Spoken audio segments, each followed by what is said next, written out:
Oh, whoops. Oh, there we go. I think. Yep. We good. Kind of. I hope.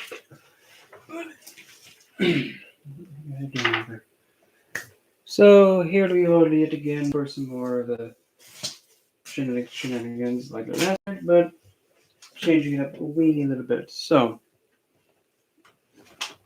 get that out of the way. So I just realized what I was going to say. Give it a minute; it'll come right back. Up there it is. So if you happen to not know who I is, wait. Okay, now we can see better. Sit still, stupid camera. Nope. No. Back. Good. Stay. Anyway, so if you happen to know, or you like know me for a while, it's starting to get close to. Let's see, actually, pretty much 3 days. 3 days until essentially the week that I met Help Begins. Hi, Kayla. That February 1st was the first. How do I say this? It's the first. It was essentially the day that it all started. Like the whole events leading up to me encountering her for the first time. Yep. It is the day that I'll never forget. And it's just intense. And in my book, here, I'm going to get this out of my life so that way it doesn't think it can just take bandwidth. Same with this. This thing can take it, piss it, and stick it. So, and in my book, I actually do write about the whole story and the whole playing out of the whole event up until when I encountered Hell. And shortly thereafter, after when she stopped me, and yeah, it just goes into all the details, and it just for fair warning, it is a book that can be a bit. It can be a bit disturbing, and it's not sugar coated. It's exactly how it happened, and it's just what it is. But just like the other book I've written, the book of Lilith, the Dark Goddess Who States in the Shadows, it's a book that's not really focused on giving you like certain spells to do, pretty much like certain recipes that you can use. It just gives you the information and how to best interact with the deity to actually build that connection. It's not primarily about what they can help teach you. It's not focused on what you can gain from them. It's actually like if you really wanted to build a deep connection. And when it comes to Hell, she is simple, but if you do not understand the way that she interacts with you, you're going to have a struggle and you're going to have a tough, an extremely hard time because it is not easy. It is very overwhelming. It can pretty much break you because it is what it is. And by break you, pretty much in a way that it makes you face like the side of you that you have been suppressing, you don't want to address, you want to just ignore, sweep under the rug, be like, I'm not acknowledging this thing. It's too dark, it's too gruesome, it's too disturbing, and it's too unpleasant. That's not how she operates. Because what she'll do, she'll take that, embody it, and then shove it in your face. You're like, face it. I don't want to face it. Stick it, face it. I don't want to. I didn't ask you, face it. And she will not stop until you face it. She will not stop.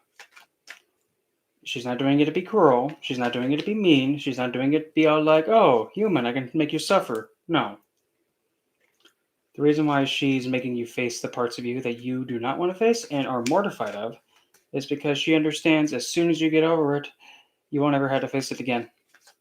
And that's the only best way to heal it, is to face it and accept it. And until you actually face it, she will not stop. If you tell her, like if you interact with her, and one of the exercises I have in the book is essentially the idea of when you interact with her, she embodies like the idea of her being split down the middle, one side in light, the other in shadow. And of course, the other depiction of her being living on one side and the other side decaying, rotting corpse.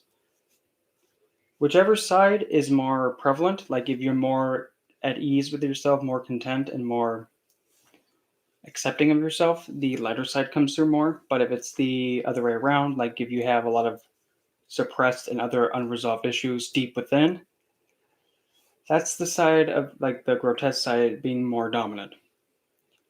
And whichever it is, whichever side within you is more powerful, that's what she embodies.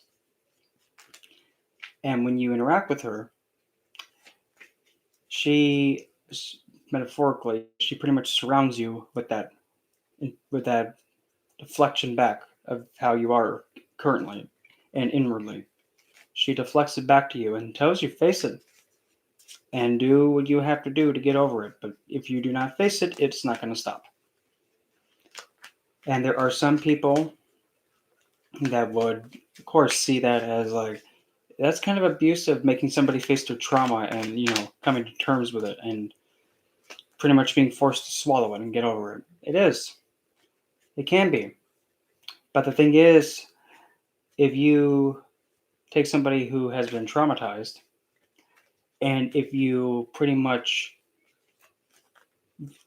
become, how do I put this? Like if you become overly careful with them and extra soft with them, they're going to be stuck with that. They're going to be stuck with that extreme sensitivity. Like, oh, I don't like for example, like say for example, if somebody had gone through a tragic event, like in being in a car wreck, and now that individual won't go anywhere near a car. Well, now that individual is being so limited by their trauma that they can't go near a vehicle. And that's debilitating and that's crippling them. What hell's going to do to counteract this is to actually have them face that trauma that they went through and understand that it has to be looked at, accepted, and come to terms with, and allow it to be let go and not let it hinder your life. Because when you let something hinder your life like that, it only suppresses and it gets worse and worse and worse. So much to the point now that small little fear of being in a car accident and not going near a vehicle, it has potential to develop into something more intense, like even more anxiety for going outside, becoming agoraphobic, having fear of social interaction, having fear of anything. It can just escalate. It has that potential. Will it happen? I can't say because I'm not afflicted with it, so I wouldn't know.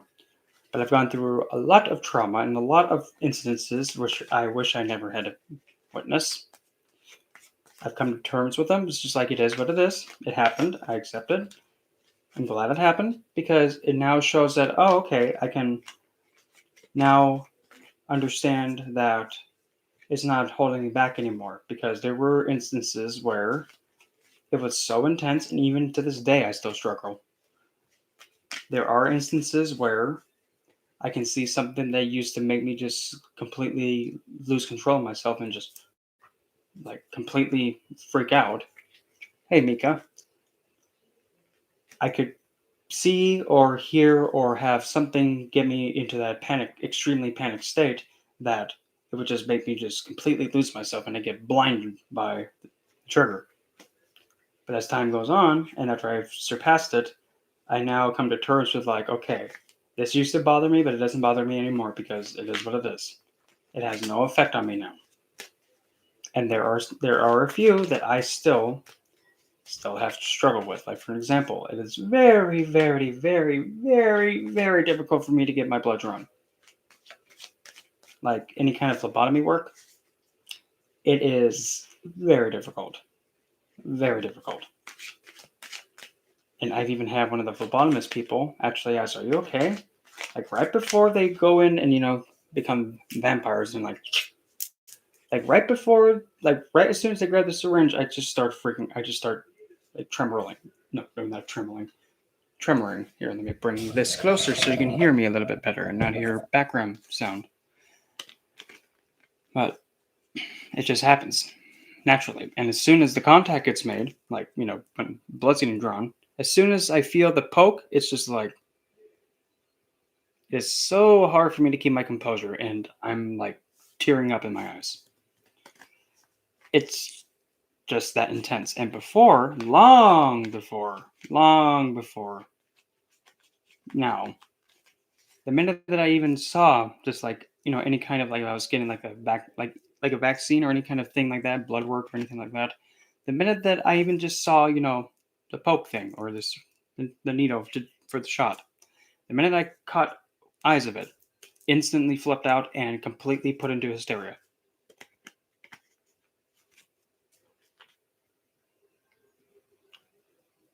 Born Gore.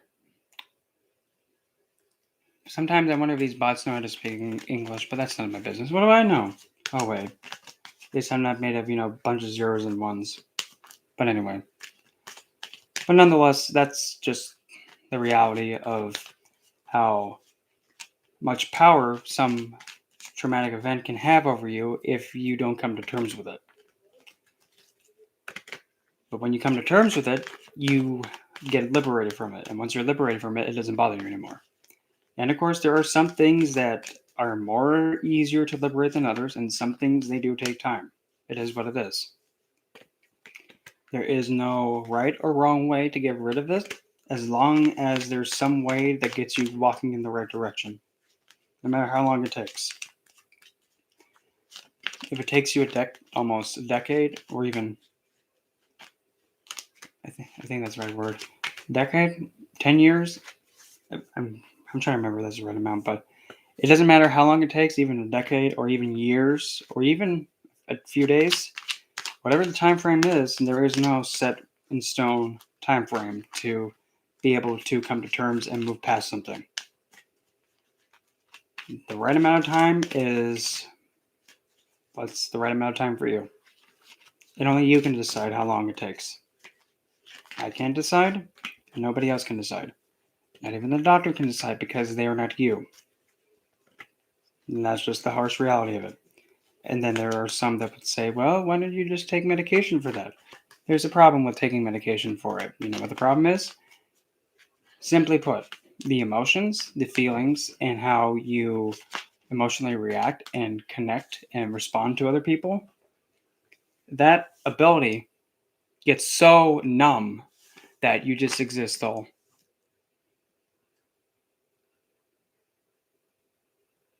Just completely like Droopy the dog, except not sad, just there. Completely like a walking zombie. No life, no emotions, just so suppressed that you can't even. It's like you can't connect to anybody because you're so fogged up and blinded by the drugs. All just to suppress something that, if anything, all that it needs is just an ear or somebody to be able to listen and just hear what has to be said. Not judge, not question, just allow. Because if somebody's able to just listen and allow, I can guarantee you a good majority of all the mental afflictions that are plaguing everybody in this world, a good chunk of them would be gone. Not a doctor or anything, but hey, to me that's common sense. If you have somebody who has a mental affliction, such as an example, extreme social anxiety, why not try and give them that space of comfort and try and help them get over it, and invite them By invite, I mean you ask if they want to. If they don't want to, then it is what it is.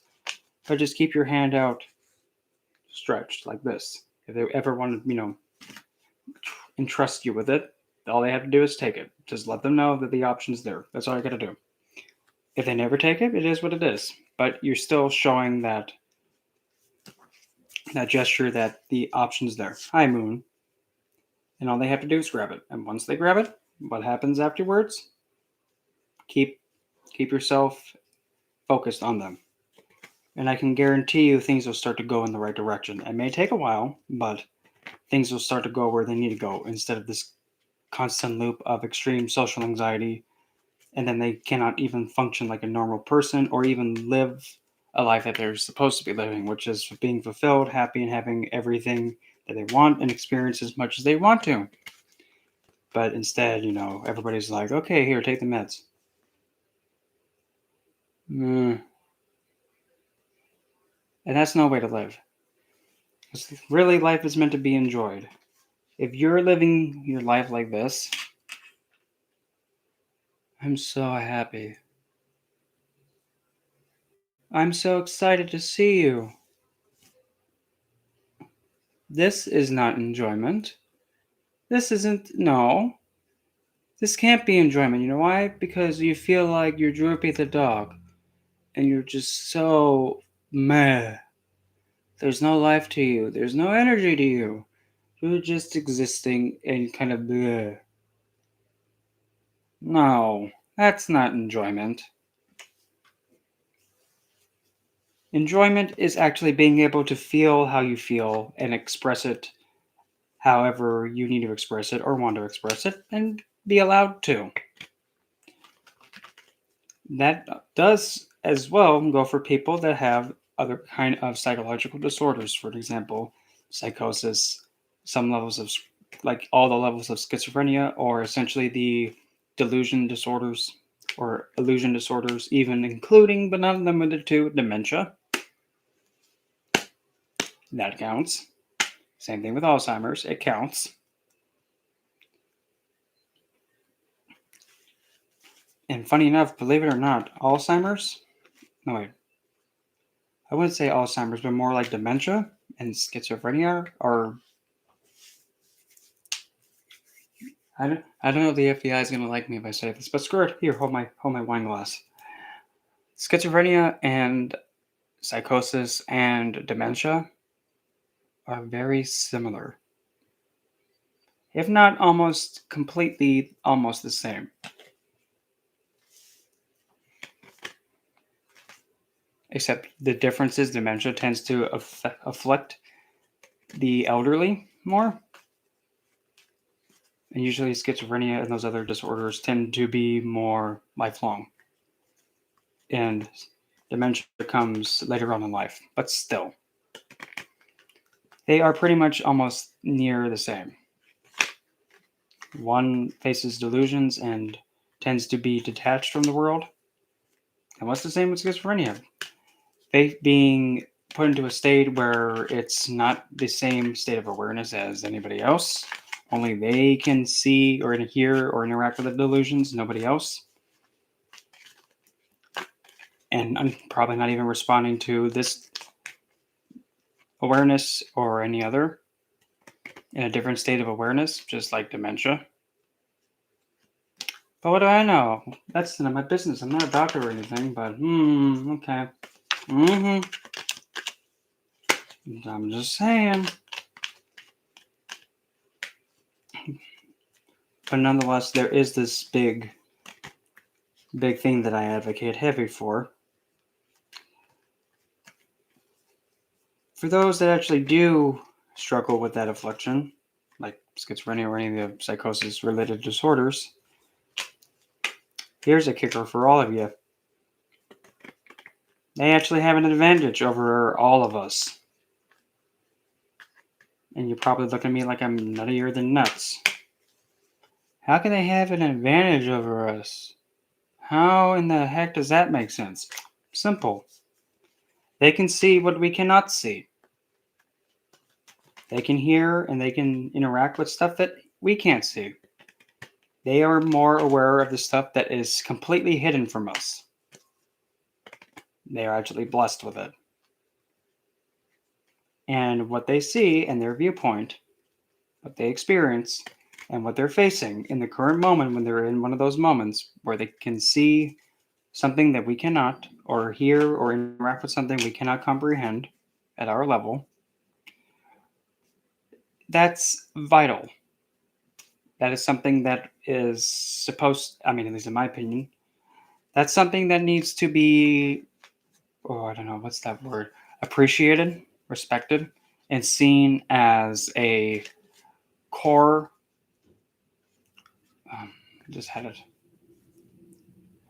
Well, if I didn't have this stupid, motorcycle twat outside going on the thing between his legs, maybe I would have remembered it. But up it comes again. People that do have those afflictions, they are vital. Vital. Just as much as anybody else, especially any other spiritualists.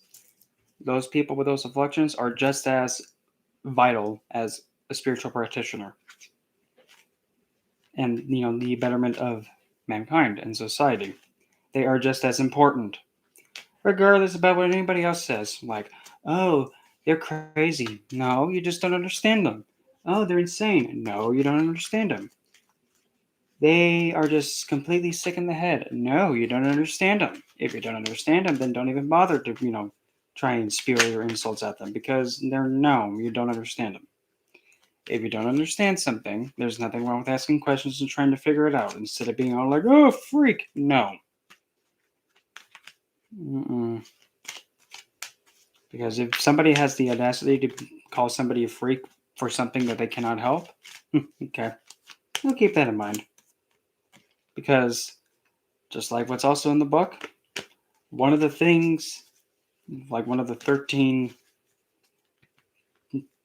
points that I've written in the book about hell and the harsh facts and realities from her, if you're going to be calling somebody else ugly, be prepared because there's also something ugly about you, and somebody else will take it and then just show the whole world how vulgar and disgusting it is. Just like how you did with that other person that you called ugly.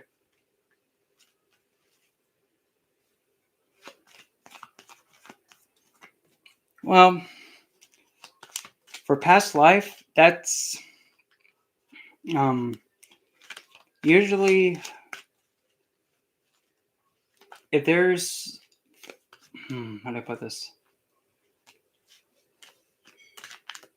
Regarding like past life regression, like having something from the past life being brought into this life, like seeing visions or remembering like who somebody was in their past life, that has to have a strong inclination of K2 involved. I would have to say like inclination of Mercury and Moon because both of them are the mind and the emotions and the imagination. But primarily it's K2 that would have the most say with that. And actually, believe it or not, if you have Moon conjunct Rahu, Moon conjunct K2, Moon conjunct a Moon conjunct Pluto, Moon conjunct Uranus, Moon conjunct Neptune, Rahu, K2, and sometimes even Saturn, believe it or not. All those planets affecting the moon or conjunct the moon, or at least one or two of them, especially Rahu and Ketu, they can afflict that affliction. They can. They have the potential. Will it happen? Not all the time. Mm-hmm. Except Saturn's way of doing it is essentially afflicting intense anxiety. Like the real world, something that's in front of you. Not like Rahu, where it's like a veil and deception over your face, like a ghost. Rahu has dominion over that, the ghosts, and the apparitions and the mirages. That's what Rahu has dominion over. Saturn pretty much gives you the anxiety that an anvil is going to fall on your head, and then you look up, oh, there comes an anvil. The reality of the world that comes to you. That's that kind of mental and anxiety affliction that comes from Saturn. It's a fear that makes sense. Rahu is a fear that logically can make no sense and have illusions attached to it. K2 pretty much void, like pretty much takes, like for example, K2 and Moon, you put them together, the mind gets taken and just completely meh with it. Emotions get meh with it. There's an intense attachment with the emotions, and that's scary. But if Jupiter is aspecting or in any way helping assist the moon, then it can actually help mitigate the K2 acting into a big hissy fit on the moon. It can. But there's other aspects too. Like if you have Black Moon Lilith with the moon, then K2 involved, well, Black Moon Lilith is going to protect the absolute heck out of the moon. So much to the point where somebody actually will be able to withstand being detached from their emotions, but then become empowered by it.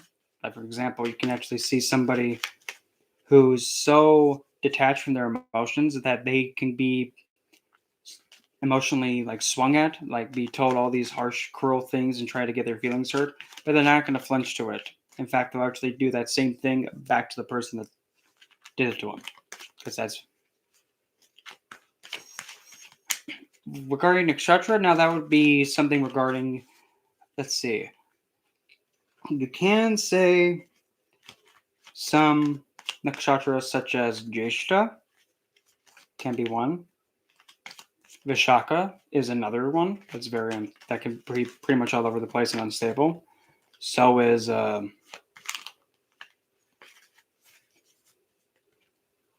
Rifty. Purva Badabrada. I can't pronounce it. The one that's in from Aquarius to Pisces. Both of them. That one has the risk too. And even funny enough, Sardavan too.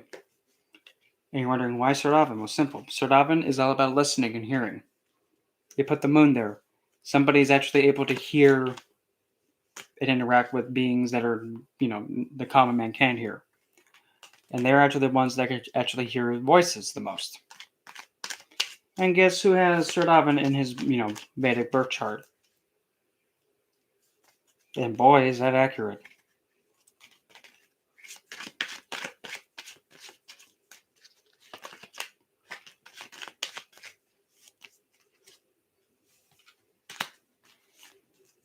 Let's see, what was another indication of that?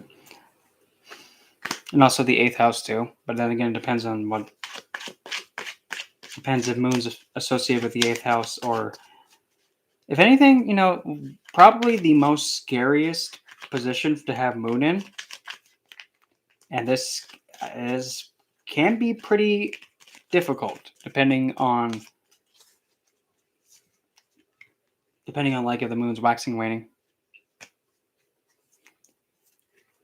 So essentially you actually learn the best.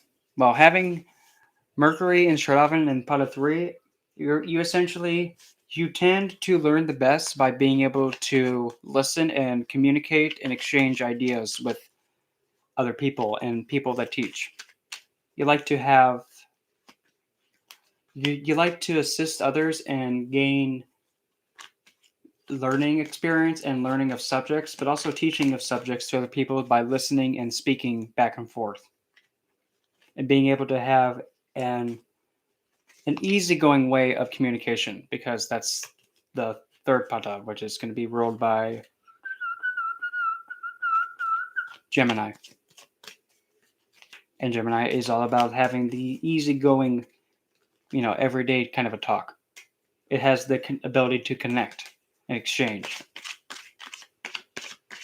So, yeah.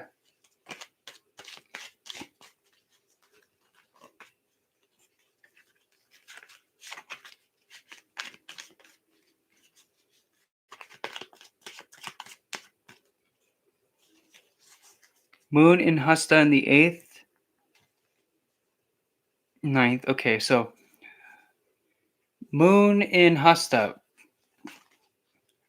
So we would then go with it would then be in the 9th house. Then we'll go with 9th house with Moon and Hasta. So that would make you. That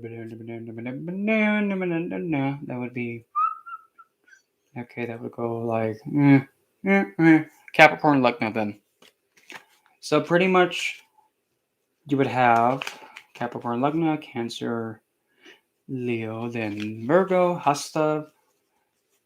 That would mean pretty much when it comes to your higher state of philosophy and pretty much pilgrimages and your teachers, you feel the most full when you have a teacher that's able to be really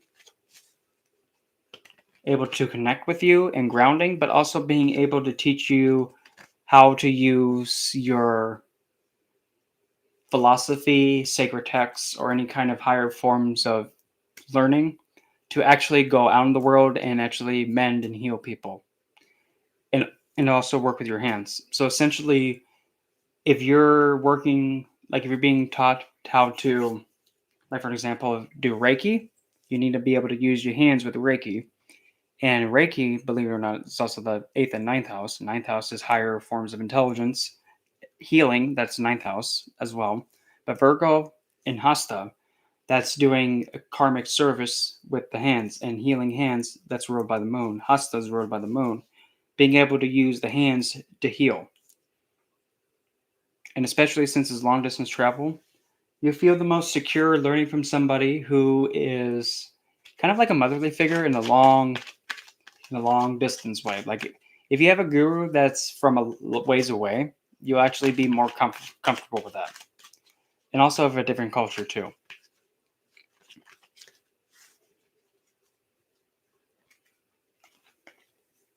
Jupiter in Adara makes a house in the sign Malefic. Now, the houses that are naturally like the ones that are the Shana houses, the sixth, eighth, and 12th. Those are the ones that are naturally like that. Planets that rule those houses, they tend to cause trouble for the native. But however, though, depending on the degree, they can actually be cleansed of it. They can be cleansed of it. It just depends on the degree. But also, one of the most awkward moments of having that happen is when you have a Taurus Lugna or a Libra Lugna. Your own ruler is actually a hindrance to you. So if you're a Venus or Taurus Lugna, a Libra or Taurus Lugna, Venus for some reason sees you and is like, oh, I don't like you that much, which is odd. But in all seriousness, no planet wants to see you as an enemy. They don't want to do that, but it's just how it's laid out.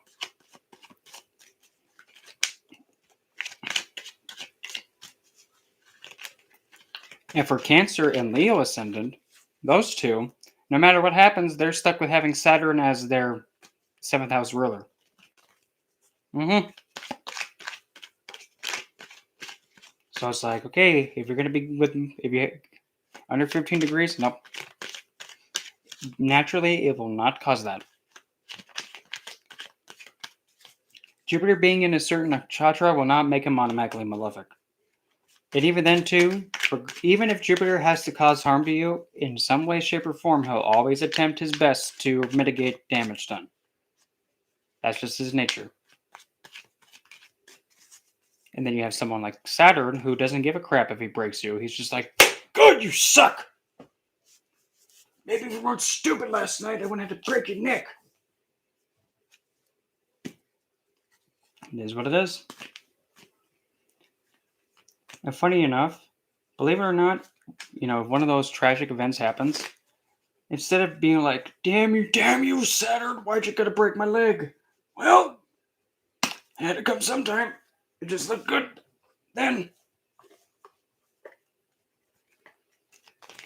And instead of damning him, actually thank the hipster, being like, wow, thanks, Saturn, for breaking my leg. Thank you for, having me pay off a lot of my karmic debt last night. Good, you listen.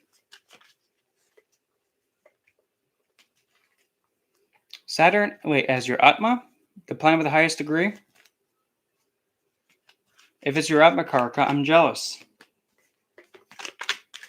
I wish I could have him as my Atma Karaka, but I don't.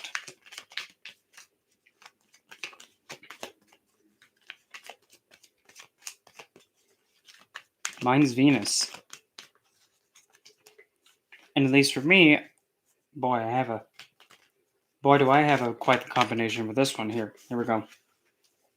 Okay, here to go.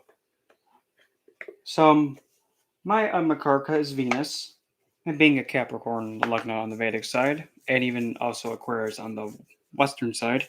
Saturn is my ruler on either side, so go figure. So Saturn pretty much rules me head and me life, no matter which way I go. Okay, but no matter which way I go, Venus is my Atmakarka and Yogakaraka, which is a automatically luck giving planet. So we have definitely a locked in, like, okay, well, Saturn is going to own me no matter which way I go. Venus is going to be my lucky planet no matter which way I go. And Venus is the highest planet. So no matter which way I go, that looks like those two, I'm, caught between both of them. Caught between an old geezer and a sweet, loving planet.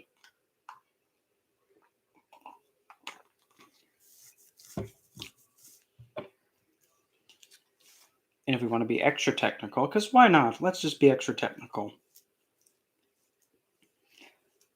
My Saturn is in the Lugna. Okay, whoop-de-woo. With his 10th aspect, he looks at my 10th house, and guess what? Guess who's... It's simple. Well, Yogacarga can only be found out if you only have a Capricorn ascendant, or an Aquarius ascendant, or Taurus ascendant, Libra ascendant, or a Cancer ascendant, or Leo ascendant. Those are the only ones that can have a Yogacarga. And there are only 3 planets that can hold that title. Only 3. Saturn, Venus, and Mars. That's it. Only those 3. Nobody else can be a Yogacarga. Not even Jupiter Guru can hold that title. Whoop. Nope. It is what it is.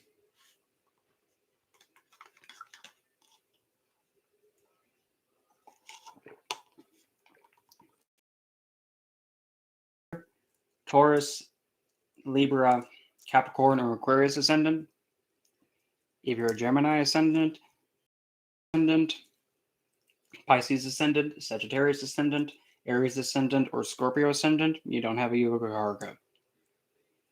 It is what it is. That's just how it is.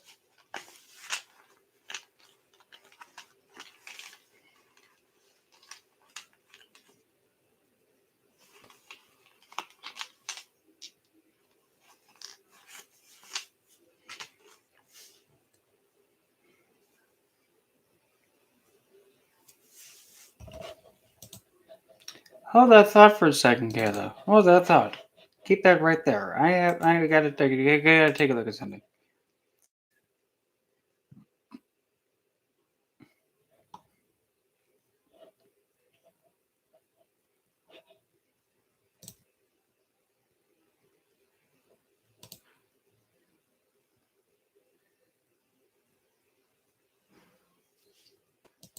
Oh, that's freaky.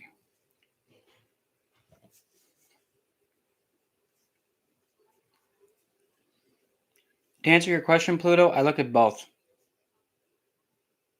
And funny enough, both of them work.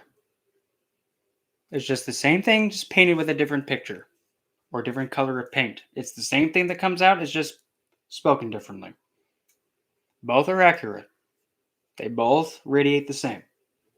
It's just the message is with a different color of paint. It still hits in the face, but how it hits in the face is different. Like, for example, it hits you in the face with a backhand, breaks your jaw. Another way gives you a big, a socket to me in the face, jaw gets broken with a knuckle. Either way, the jaw's getting broken. It's just how it's broken, it's different. Both are accurate.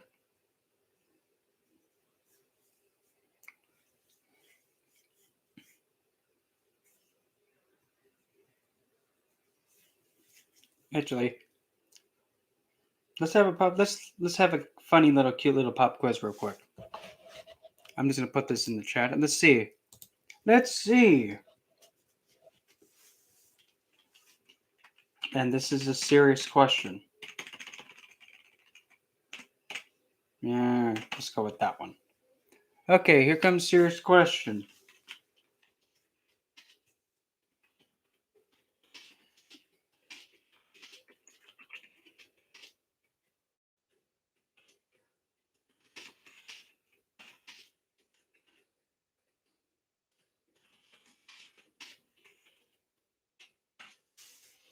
But here to go. We're gonna go like this, then like that.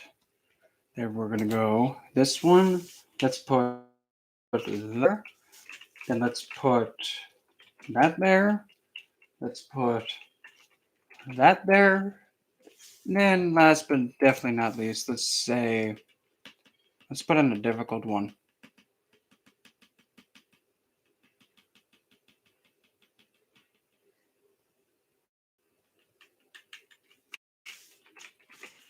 Here we go. Here comes pop question. Which one? Okay, here comes pop question. Let's see who knows. Give it a second. It'll pop up in 3,000 years. Give it a minute. Okay, which planet is the most important in terms of living on the Earth? Which planet is the most important? Take your pick. And go with your intuitive side. Take your pick. And this is what you think. Go about from what you know and go with your gut choice. Whoops.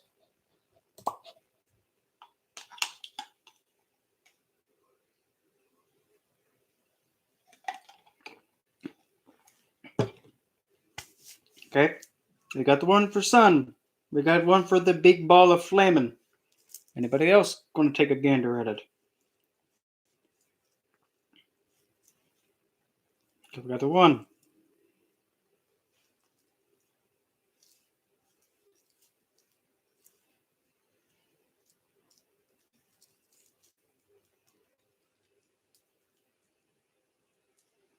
I would play the Jeopardy music, but no, that'd be copyright.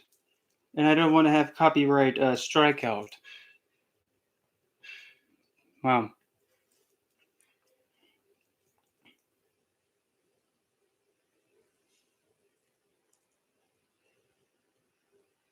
We got the one for moon. Got one for sun. We got one for moon.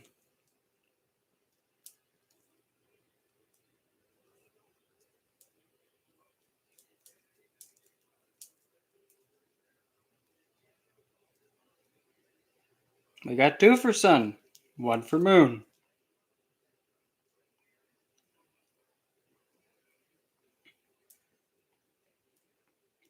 I will wait another 3 minutes.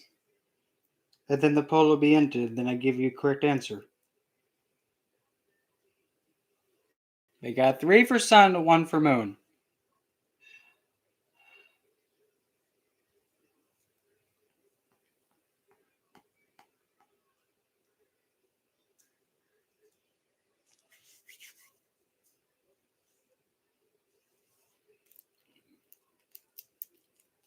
We got one for Venus.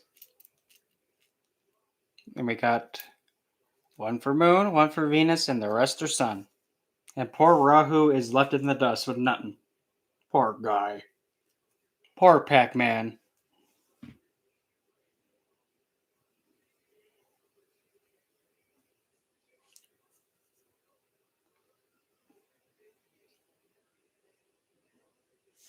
Let's see. 2 minutes remain.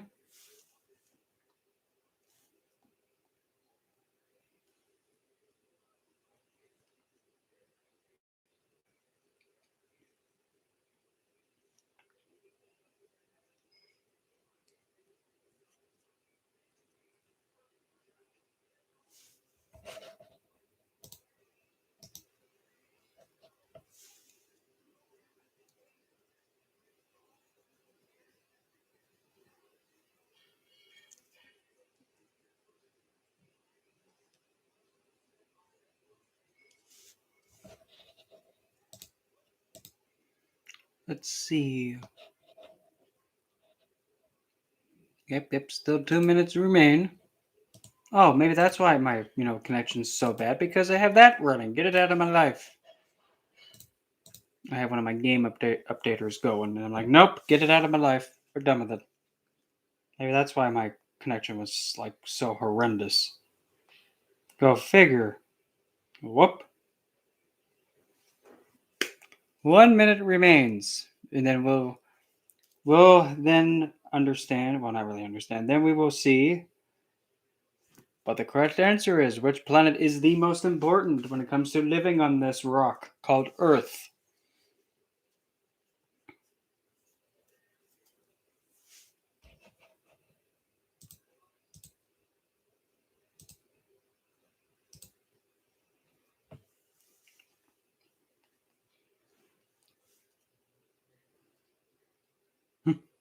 You know what else is also even more funny? I can bet you that a lot of you were expecting me to put Saturn in here. He's the foundation, yes, but he's not the most important. Okay, polls over with. Here to go. Answers are locked in. So, here to go. If you chose Rahu, well, but nobody chose Rahu, so off with it. If you chose Venus, but it makes sense though, because Venus is that planet that wants you to enjoy the life. So if you don't understand how to enjoy something and have your wishes granted, you can't really live on Earth in a state of fulfillment and happiness and be blissful. But it's not Venus. Now I got Sun and Moon left. If you chose Moon, you are correct. But why? But why the Moon? It's simple. What's the Moon? Your mind, your emotions, the thoughts in your head, how you connect to stuff emotionally, how you regulate your emotions, your imagination. If Moon is crippled, you cannot function. The Sun is the soul. If the soul is crippled, but your mind is functioning, it can comprehend, it can learn, it can interact with other people, it can have that ability to be stable. You can live on the earth. You can live. But if your moon is crippled or afflicted, you can't comprehend stuff.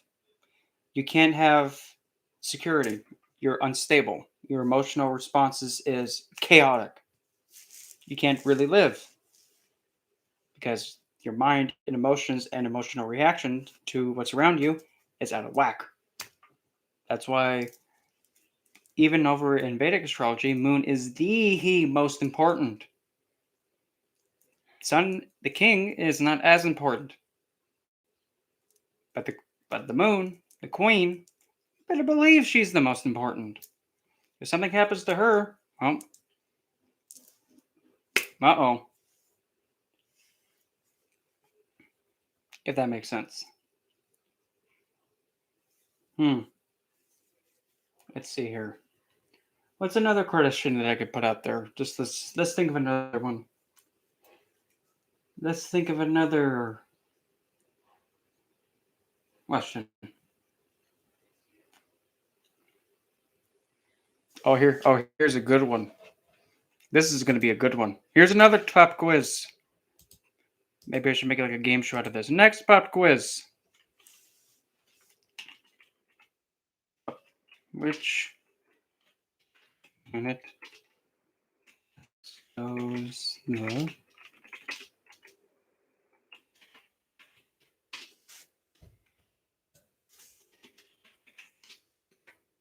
whoop? Wrong button. Hmm. Yeah, let's see.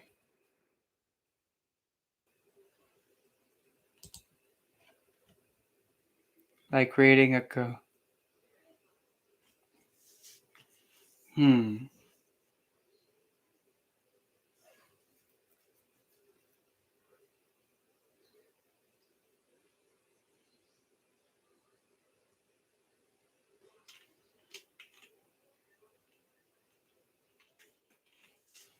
Okay, here to go.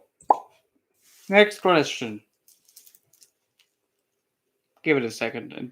It's a little slow, okay? Next question. 50,000 years later, pop up now. Which planet bestows the most wealth in astrology? Is it Jupiter, Venus, Saturn, or Rahu? Take your pick.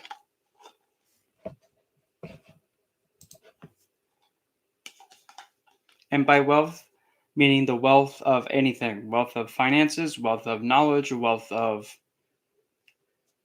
security. We got one for Venus.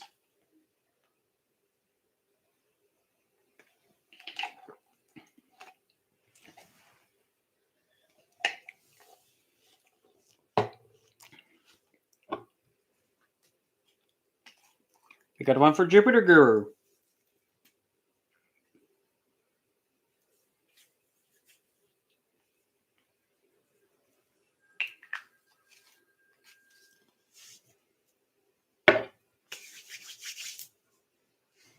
And again, give 5 minutes until the polls get closed. So we shall see what comes out of this.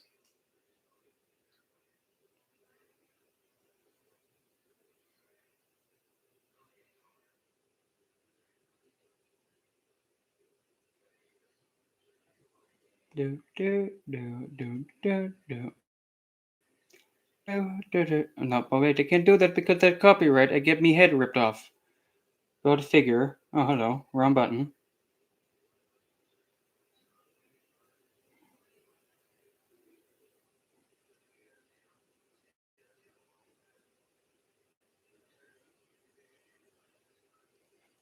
So far, we have 2 votes, one for Jupiter Girl and one for Sugar Charlie of Venus.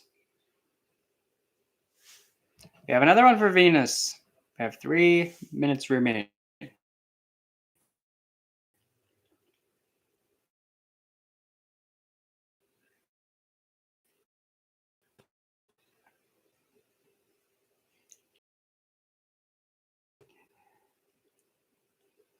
Oh, we got one for Shani, one for Saturn.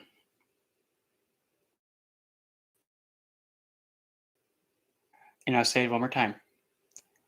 Wealth does not necessarily mean money.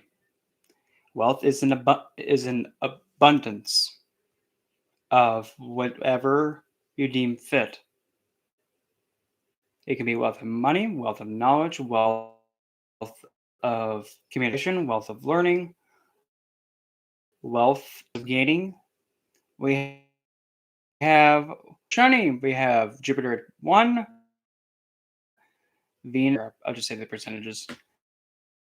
We have Shani and Shugaracharya tied. Just bounce your way over here.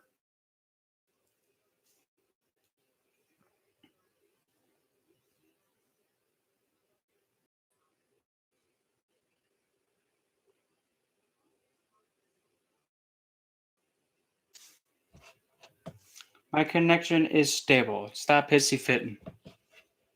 Stupid computer. Like, oh my god, too unstable. Well, computer, fix it.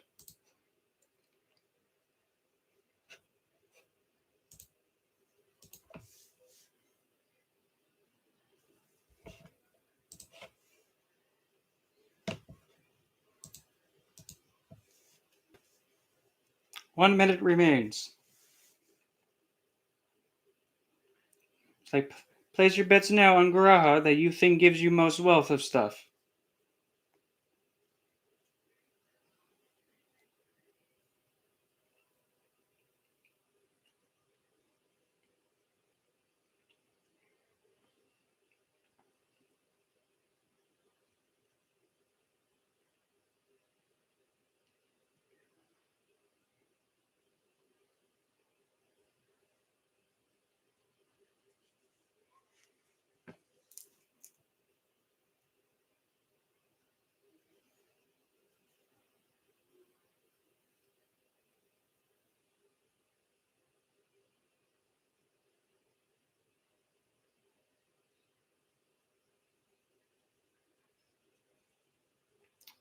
Three, two, one. Stop! Drop your pencils. Just throw them out the window. Good. So, which planet gives you most wealth out of all the in astrology? If you chose Rahu, which is none of you. If you chose Jupiter Guru, which that is a really good choice. It's not him. The most benefit is not him. If you chose Venus, that's another good choice. And it actually does make sense because she bestows you all the wishes that you want. Nope. If you chose Saturn or Shani, you're correct.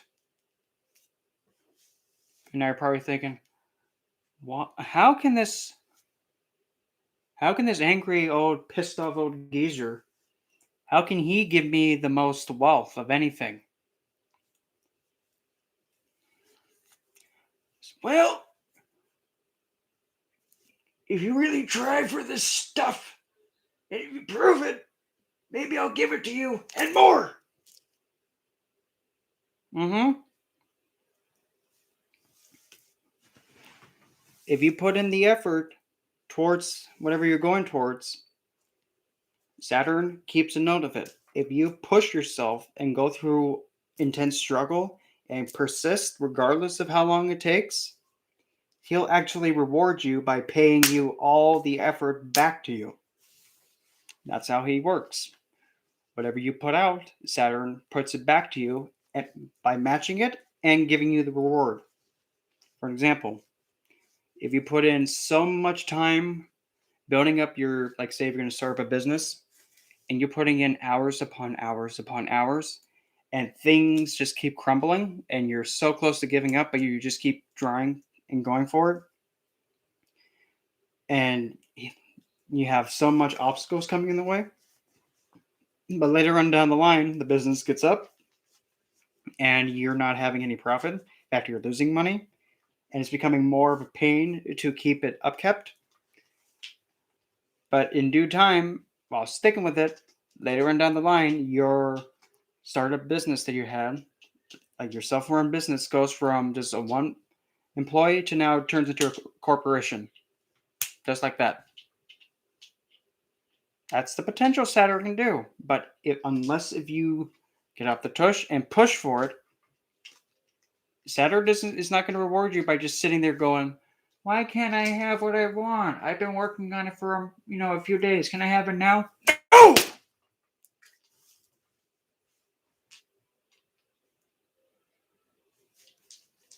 Part of that, yeah, that's part of it too. But still, in all reality and practicality, because that's what he's about, Saturn, the core of it all. The best way to put it, he wants proof that you want this. Oh, you want this garnet, huh? This, star garnet. Prove it. Nope. Nope. Nope. Oh, nope. Come on, it's right there. Grab it. Just grab it. Nope. Try again. Oh, okay, fine, I'll let you have it. Nope. And who knows, maybe that one last time that you try it, he'll be like, okay, try again. Come on, take it. Huh, you got it. Guess what? Here's some more garnets. That's how he works. He doesn't deny. He gives you assurance of it. He gives you a surety that you're going to get it. He provides assurance.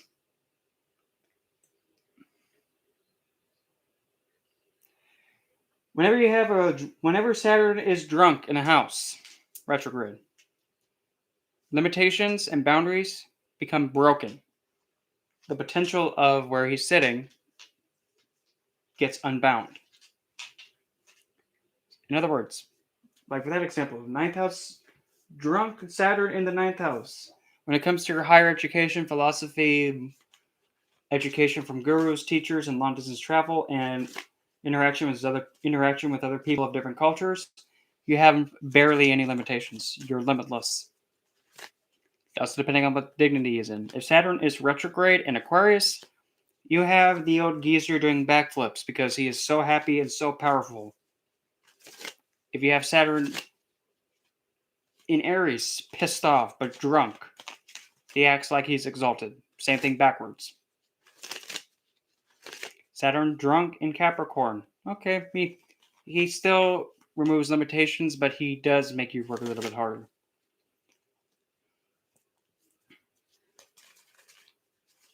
Saturn drunk in Leo. Instead of him becoming pissed off having to be in front of everybody being on Broadway, he actually now goes on center stage and takes, Sun's heat from him.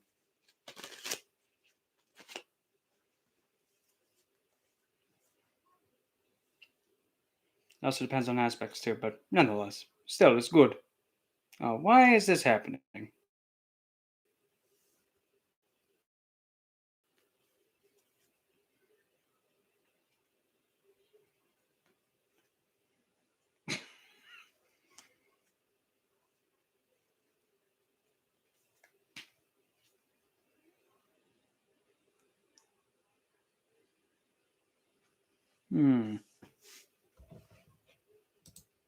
Press button and see what happens. No, nothing. Well, that's a bunch of BS.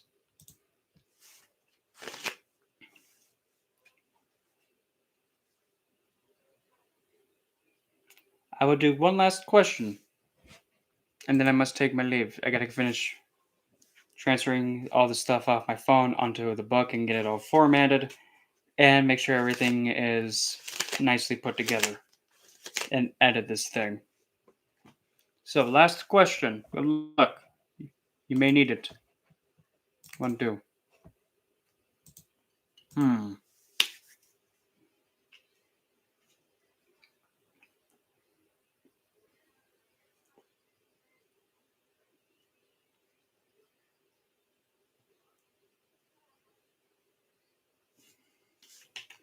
Which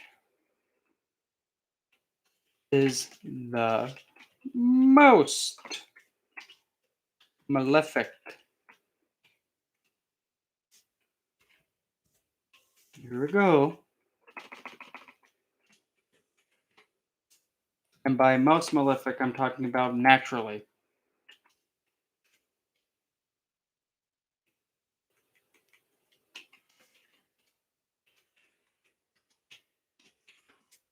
Whoops.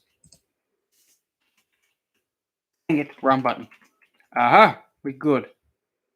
Okay, here to go. Which is the most malefic?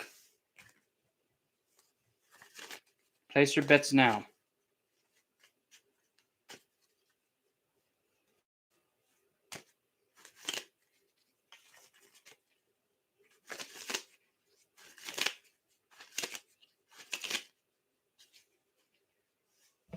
Good luck. Let's see what you get. Again, 5 minutes. Which one is the most malefic?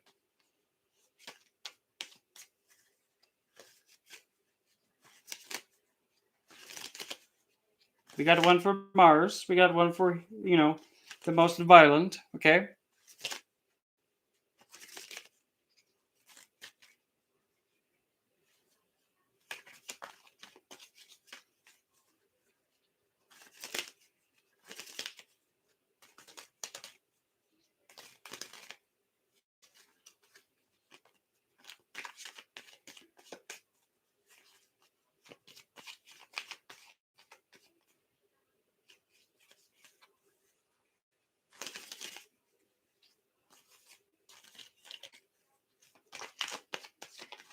We have two for Mars being the most malefic.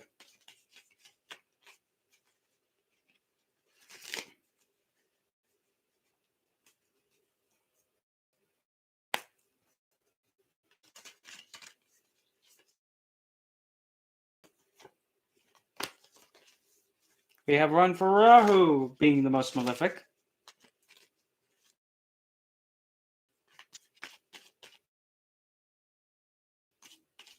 We have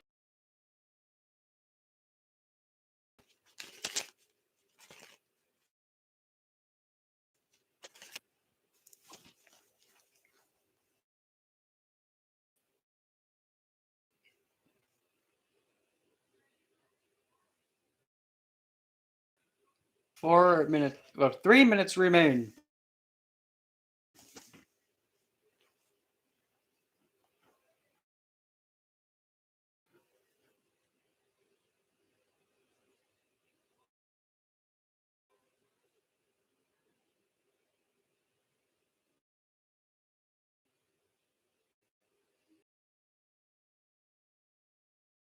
Tied at both 40.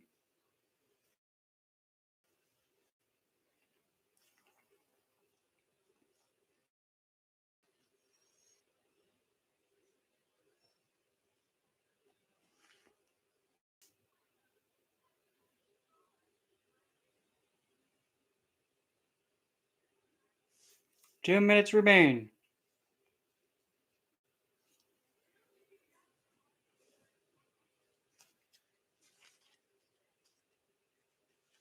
My connection is not unstable. Thank you. My connection is not unstable, you stupid computer. Get pushed off cliff.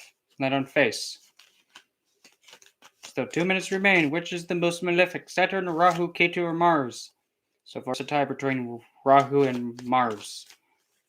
Pac-Man and the most violent are tied, while the one that's the most meh is at 1. And the old geezer got no one.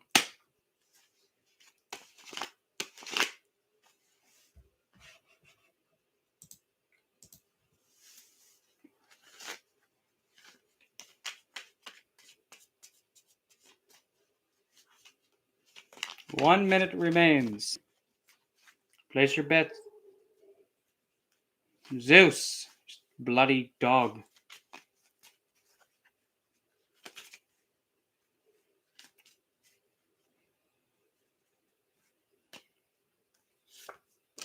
One minute remains.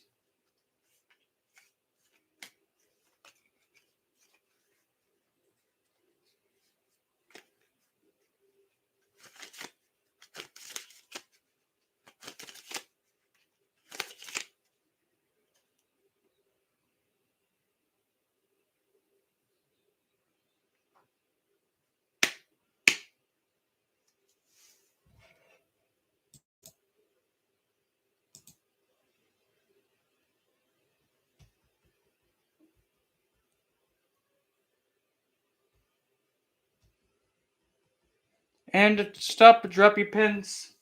Pencils, not, but yeah, you know what I mean. Those pointy things that scratch paper and make marks. Drop them.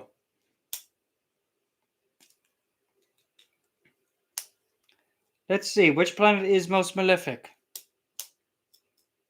Let's take it from the top. If you chose the node, one of the nodes, Rahu and K2. Nope. If you chose Mars as most malefic. Nope. Saturn is the most malefic. But how can he be the one that gives the most wealth is also the most malefic? Simple. Whatever you do, Saturn gives back to you. Again, if you act cruel to people, Saturn will match that cruelty and more on top of it. So if you're completely like serial killer and torturing people, Saturn will return that to you and more on top of it. Again, Saturn, the best put it, is like your mirror reflection. What you put out, he'll give it back to you. If you put out good, he'll give good back to you. You put out laziness, he gives you nothing and laughs at you. Mm-hmm. If you steal something just to steal it for no gain at all and no reason, not to make you be fed or anything like that, Saturn then will take all the wealth that he gives you, and then he'll take it back and laugh at you when you have nothing on the ground. Being bummed, he'll laugh at you, be like, "Oh, nice bum tush." That's just what it is. Whatever you put out, he will just give it back to you. But if he gives you wealth and then you misuse that wealth, to cause harm and damage, he'll then just take the wealth back and then laugh at you as you landed on your tush on the streets of Bel Air, alone, with nothing. And you see Will Smith being the Fresh Prince go by, and then you wish you were like him, be having TV show and then having future ahead of you, but don't. And that's just how Saturn is. So he can be the most beneficial, but also the most damaging. It depends on you, what you do. You do good, he'll give you good back. You be bad, he hit you with blunt stick and laugh at you with broken neck. That's just how he is. Yes. And don't mock me because of my hips. Don't be hating. And it's true though. Because if you put out good stuff towards Saturn, he'll bounce it back to you. You put out bad stuff, he'll just pick up his hips and hit you with them. That's just how it is.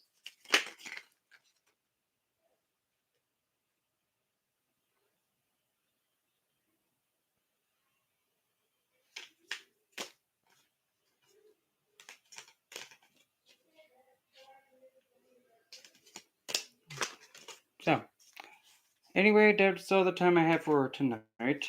So I'll come back on again with another live later on. If you guys actually liked having the game show thing at the very end, well then, I guess I'll do that next live stream. But other than that, I'm going to take my leave and fly away. Poodaloo. Thanks for playing.